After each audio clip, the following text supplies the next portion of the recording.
इस मुल्क ने अगर तरक्की याफ्ता ममालिक की सफ में खड़े होना है, पाकिस्तान और तहरीक इंसाफ एक साथ नहीं चल सकते। हुकूमती पार्टी और उसकी इत्तेहादी पार्टियों ने सुप्रीम कोर्ट के इस फैसले के खिलाफ रिव्यू दायर करने का फैसला किया। फॉरेन फंडिंग के फैसले को देखते हुए, 9 मई के हमलों को देखते हुए, साइफर वाली एपिसोड को देखते हुए और अमेरिका में जो आपने रेजोल्यूशन पास करवाया इसको देखते हुए हम ये समझते हैं कि बहुत क्रेडिबल एविडेंस मौजूद है कि तहरीक इंसाफ पर पाबंदी लगाई जाए। आपने नो कॉन्फिडेंस मोशन के होते हुए असेंबलियों को तहलील किया तो हुकूमत ने यह फैसला किया है कि तब के सदर आरिफ अलवी, तब के वजीर आजम इमरान नियाजी और तब के डिप्टी स्पीकर कासिम सूरी के खिलाफ रेफरेंस मूव किया जाए और यह आर्टिकल 6 का रेफरेंस जो है ये भी काबीना से मंजूरी के बाद सुप्रीम कोर्ट को भिजवाया जाएगा। हुकूमत का तहरीक इंसाफ पर पाबंदी लगाने का फैसला। कहते हैं कि तमाम शवाहिद के पेश नजर पीटीआई पर पाबंदी लगाने जा रही है। फॉरेन फंडिंग, साइफर, IMF को खत पीटीआई के जुराइम में शामिल है। पाकिस्तान और तहरीक इंसाफ एक साथ नहीं चल सकते। मुल्क के साथ बहुत खिलवाड़ हो चुका, अब नो मोर। विफाकी वज़ीर इत्तलात का सुप्रीम कोर्ट के फैसले के खिलाफ नजरसानी अपील दायर करने का भी ऐलान। कहा कि फैसला हुकूमती इत्तेहादी जमातों से मुशावरत के बाद किया है। तासुर दिया जा रहा है कि उनको कोई नहीं छू सकता। क्या आइन को बालाए ताक रख दिया जाए? 9 मई के हमलों में बानी पीटीआई का पूरा खानदान मुलव्विस था।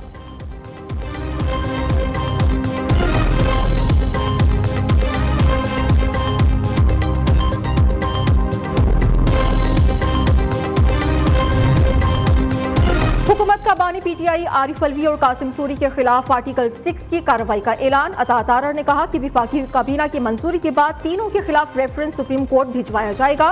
विफाकी काबीना का इजलास अगले चंद रोज में बुलाया जा सकता है। हमारे तहम्मुल को कमजोरी समझा गया। बाहर से प्रोपेगेंडा करने वालों के खिलाफ भी कार्रवाई होगी। पासपोर्ट, शनाख्ती कार्ड भी ब्लॉक किए जा सकते हैं।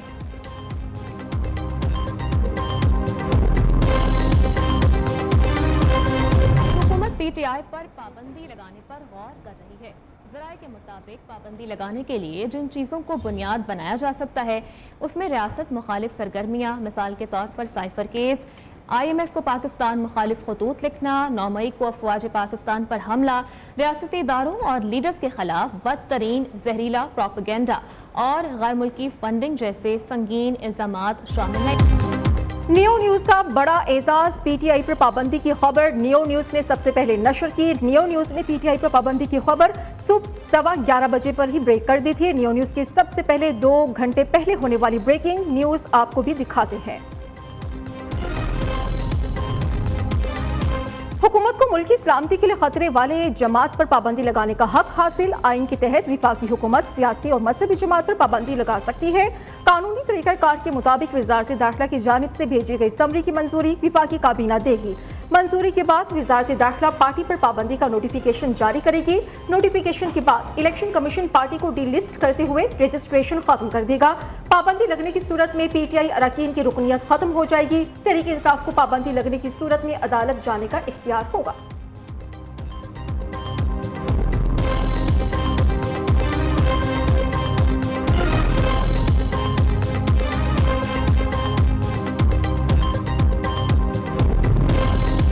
आर्टिकल 6 की बात करने वालों ने शायद कानून नहीं पढ़ा। सियासी जमातों पर पाबंदी के फैसले हमेशा आमिरों ने किए। तारीख में कभी किसी जमहूरी हुकूमत ने ऐसे फैसले नहीं किए।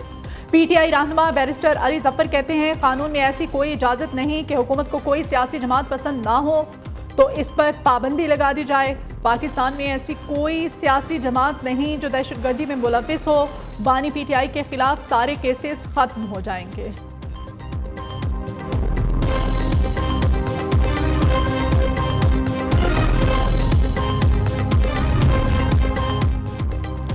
राना सनाउल्लाह का तंग आमद बजंग आमद का ऐलान। वज़ीर आज़म के मुशीर बराए सियासी अमूर का कहना है जब रास्ता तसादुम है तो फिर सब बेमायने है।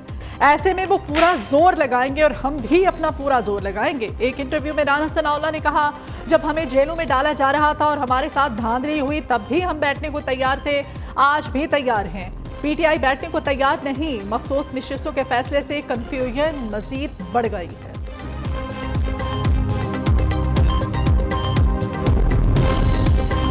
हवाओं का रुख बदल रहा है। पीटीआई 14 अगस्त को लाहौर में अपना जलवा दिखाएगी। कौमी असम्बली में ऑपोजिशन लीडर उमर अयूब कहते हैं मखसूस नशिस्तों का फैसला बानी पीटीआई खुद करेंगे। पंजाब में लाकानूनियत अपने अरूज पर है। पीटीआई के बाद अरकान असेंबली को डराया धमकाया जा रहा है। सरकारी अफसरान सियासत से बाज रहे हैं, सियासत करने वाले सरकारी अफसरान का मुहासबा करेंगे।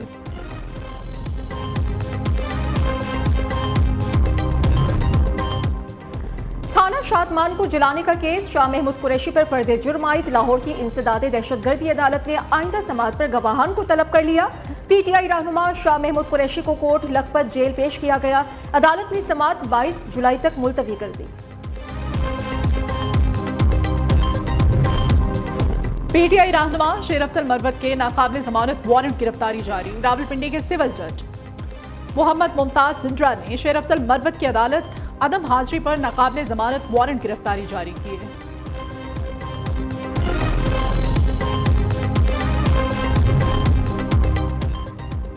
अदालत ने सनम जावेद को इस्लामाबाद से बाहर ले जाने पर पाबंदी लगा दी। इस्लामाबाद हाई कोर्ट के जस्टिस मियां गुल हसन औरंगजेब ने सनम जावेद की बाजियाबी के लिए दायर दरखास्त पर समाअत की। आईजी इस्लामाबाद और DGFIA 5:30 बजे ज़ाती हैसियत में तलब। दूसरी तरफ FIA ने सनम जावेद को मुकदमे से डिस्चार्ज करने का फैसला चैलेंज कर दिया। District and session court Islamabad ने फरीकैन को 18 जुलाई के लिए नोटिस जारी कर दिए।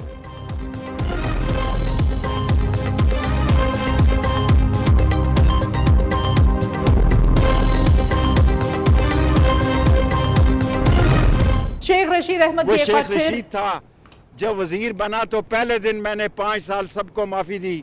मैं एस्टेब्लिशमेंट से आम माफ़ी की अपील करता हूँ। खुदा के लिए अपनी इज्जत बचाएं और पाकिस्तान को बचाएं। हमें जेल भेज दें, हमें कैद दे दें, हमें क्रेनों पे लटका दें, हमें जो मर्जी तशद्दुद कर सकता है कर लें, लेकिन इस पाकिस्तान को बचाएं। शेख रशीद अहमद की एक बार फिर से एस्टैब्लिशमेंट से आम माफी की अपील। कहते हैं हमें क्रेनों पर लटका दें, सजा दें, लेकिन मुल्क बचा लें।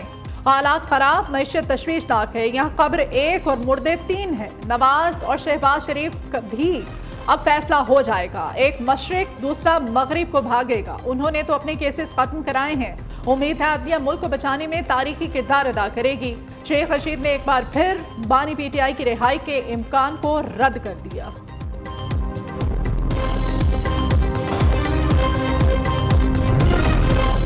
मखसूस नशिस्तों के फैसले के बाद जाली सुल्तनत की बुनियादें हिल गई। इलेक्शन ट्राइब्यूनल के आने वाले फैसलों से सारा कच्चा चट्टा खुल जाएगा। फॉर्म 47 पर बनने वाली हुकूमत ज्यादा देर नहीं चल सकेगी। तर्जुमान खैबर पख्तूनख्वा हुकूमत बैरिस्टर सैफ कहते हैं कि अवाम लंदन भागने वालों पर खुसूसी नजर रखे। इस बार प्लेटलेट्स गिरने के बहाने नहीं चलेंगे। फ्राई पैन से कपड़े प्रेस करने का ड्रामा सीजन भी शुरू होने वाला है।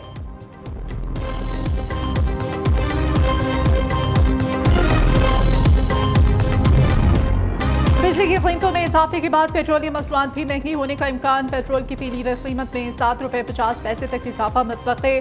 डीजल 3 रुपये 72 पैसे तक महंगा होने का इम्कान। मिट्टी का तेल 2 रुपये 39 पैसे तक महंगा हो सकता है।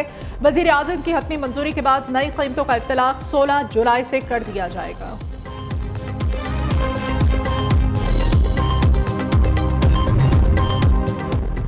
कराची में 8 मुहर्रमुल हराम के मरकजी जुलूस के इंतजामात मुकम्मल। मरकजी जुलूस आज निश्तर पार्क से बरामद होगा।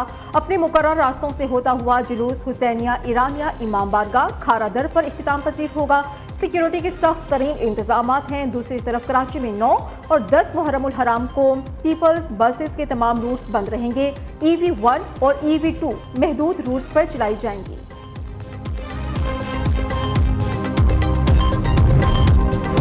लाहौर में 9वीं और 10वीं मुहर्रमुल हराम पर डबल सवारी पर पाबंदी। महकमा दाखिला का खिलाफ वर्जी पर कार्रवाई का हुक्म। 8वें मुहर्रमुल हराम के मौके पर शहर भर में सिक्योरिटी हाई अलर्ट। आज 425 मजालिस और 87 अज़ादारी जुलूस बरामद हो रहे हैं।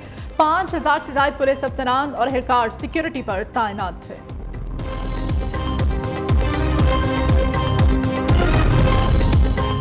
रावलपिंडी के इलाके में सफाक बाप ने 2 बच्चियों को गला काटकर कत्ल कर दिया। मुलजिम की बीवी का गला भी काटने की कोशिश। रेस्क्यू एहलकारों ने खातून को शदीद जख्मी हालत में हॉस्पिटल मुंतकिल कर दिया। पुलिस ने 4 साला अनूश और 10 साला लारेब की लाश को कब्जे में ले लिया।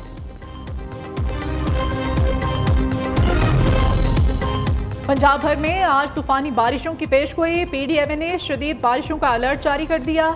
सूबे के मुख्तलिफ अजला में आज शाम के बाद शदीद बारिशें मुतवक्के। इस्लामाबाद, मरी समेत कई शहरों में भी बारिश का इम्कान। जनूबी पंजाब में अर्बन फ्लडिंग का खदशा।